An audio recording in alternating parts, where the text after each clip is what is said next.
నమస్తే, welcome to INB news.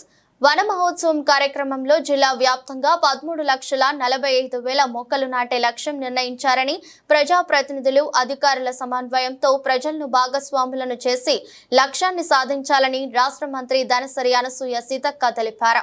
Mulugu మండలంలోని ఇంచర్ల ఎర్రగట్టమ్మ వద్ద 63 హెక్టార్ల విస్తీర్ణంలో ఉన్న గట్టమ్మ ఎకో పార్కులో మంత్రి సీతక్క 75వ వన మహోత్సవం కార్యక్రమంలో భాగంగా జిల్లా collector Diwakar, TS SP Shabarish, CCS Prabhakar, IFS లతో కలిసి మొక్కలు నాటారు.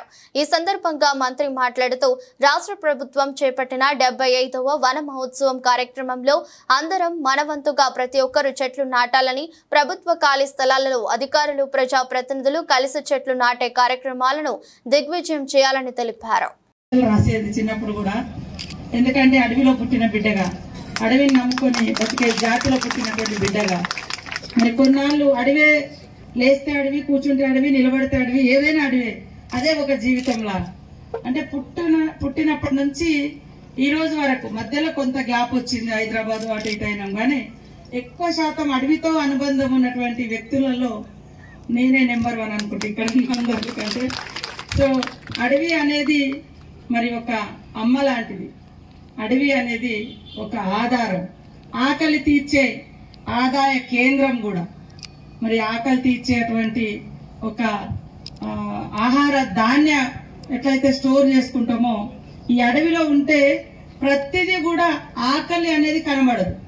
ఎందుకంటే అడవులలో రకరకాల చెట్ల నుంచి పండ్లు, కాయలు, గడ్డలు, ఆకుకూరలు అన్నీ కూడా ఎలాంటి పొల్యూటెడ్ లేకుండా, కలుషిత ఆహారం లేకుండా, పిల్లల మనసు ఎంత స్వచ్ఛంగా ఉంటుందో అంత స్వచ్ఛమైనటువంటి ఆహారాన్ని మనం అడవి నుంచి పొందవచ్చు. ఇప్పుడు ఒకప్పుడు చూస్తే మానవ సమాజం అంతా కూడా అడవులలో జీవించింది. ఇప్పుడిప్పుడు చాలా మంది సివిలైజేషన్ తోటి ఎక్కువ కాంక్రీట్ జంగల్ లాగా మరి ఏసీ 4 గోడల మధ్య బందీ అవుతున్నారు.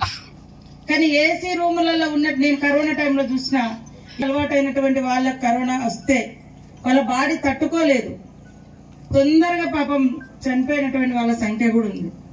కాబట్టి అదే అటవీ ప్రాంతంలో చాలా తక్కువ వచ్చింది మనకు కరోనా.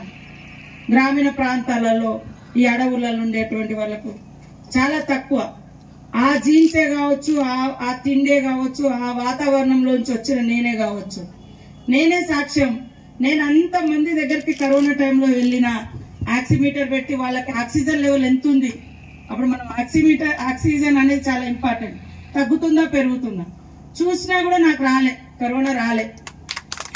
కనీసం ఒక ఇంజెక్షన్ కూడా మనం డెవలప్ చేసుకుంటే ఇది కూడా ఒక మంచి టూరిస్ట్ స్పాట్ గా ఉంటుందని తెలియజేస్తూ, ముఖ్యంగా కలెక్టర్ గారిని కూడా ప్రత్యేకంగా అభినందిస్తా ఉన్నాం.